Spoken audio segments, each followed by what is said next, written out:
بسم اللہ الرحمن الرحیم۔ میں ملک عثمان ہوں۔ تو آج ڈاکٹر علامہ محمد اقبال کی جس نظم کا تعارف اور اس پر تجزیہ کرنے جا رہا ہوں اس کا نام طلوع اسلام ہے۔ یہ بانگ درا کی آخری طویل نظم ہے، اس کے ٹوٹل 9 بند ہیں اور 72 اشعار پر یہ مشتمل ہے۔ علامہ اقبال رحمۃ اللہ علیہ نے اپنی مشہور نظم طلوع اسلام 31 مارچ 1923 عیسوی کو انجمن حمایت اسلام کے سالانہ اجلاس میں پڑھی تھی۔ اس نظم کے پیچھے کیا محرکات تھیں؟ اس میں ترکی میں مصطفیٰ کمال اتا ترک نے شاندار فتح حاصل کی تھی یونانیوں کے خلاف۔ یونانیوں کو برطانیہ سپورٹ کرا تھا، تو اقبال نے کمال اتا ترک سے متاثر ہو کر اس نظم کو تخلیق کیا، اس لیے کہ مصطفیٰ کمال کی فتح کی صورت میں انہیں مسلمانوں کے اتحاد کا خواب پورا ہوتا دکھائی دے رہا تھا۔ مشہور انگریزی شاعر ٹینیسن کا نام ہے الفریڈ ٹینیسن، جو کہ 6 اگست سن 1809 عیسوی کو پیدا ہوئے اور 6 اکتوبر 1892 عیسوی کو برطانیہ میں وفات پا۔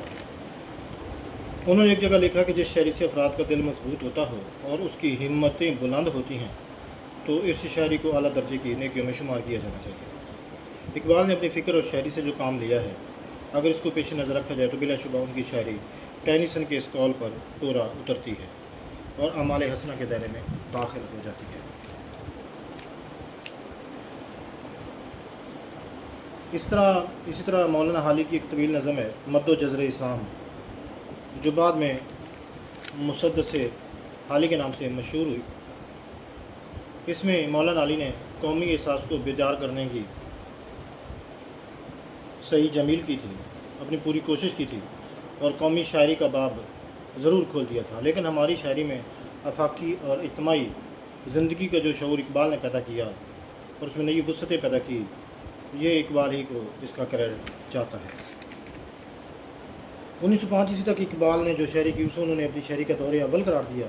1905 عیسوی میں اقبال یورپ چلے گئے اور وہاں 3 سال رہنے کے بعد پھر وطن واپس لوٹے۔ اقبال فرماتے ہیں، ایک مسلم حرم کی پاسبانی کے لیے نیل کے ساحل سے لے کر تاب کھا کے کاشگر۔ تو اس میں کاشگر تو ہے، یہ چین کا ایک صوبہ ہے زنجیانگ، اس کے شہر کا نام ہے کاشگر۔ اور دریائے نیل یہ شمال مشرقی افریقہ میں ایک دریا ہے جو 11 ممالک میں جنوب سے شمال کی طرف بہتا ہے۔ ان میں یوگنڈا، ایتھوپیا، سوڈان اور مصر شامل ہیں۔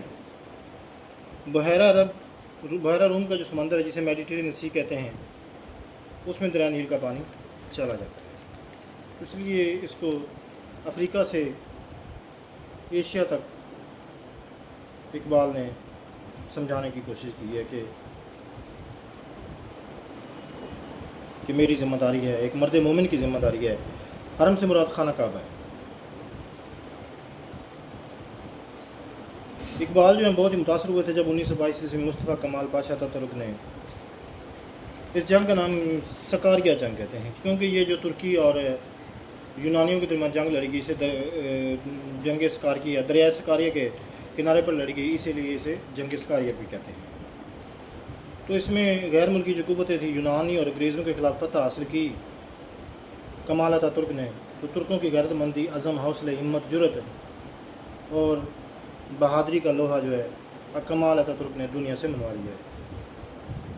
اور یہ نظم طلوع اسلام جو ہے یہ جنگ سکاریا کے میں جو مصطفیٰ کمال کی کامیابی ہے ترکوں کی، اس کے پس منظر میں لکھی گئی ہے۔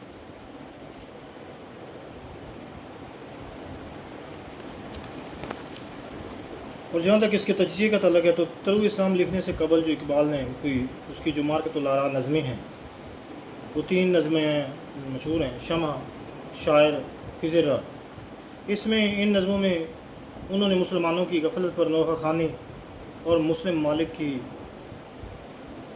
لاپرواہی پر تنقید کر کے ان کے زوال کے اسباب کی طرف اشارہ وہ پہلے کر چکے ہیں اور اس پر انہوں نے افسردہ رہے ہیں کہ مسلمانوں نے اپنا کوئی کردار ادا نہیں کیا۔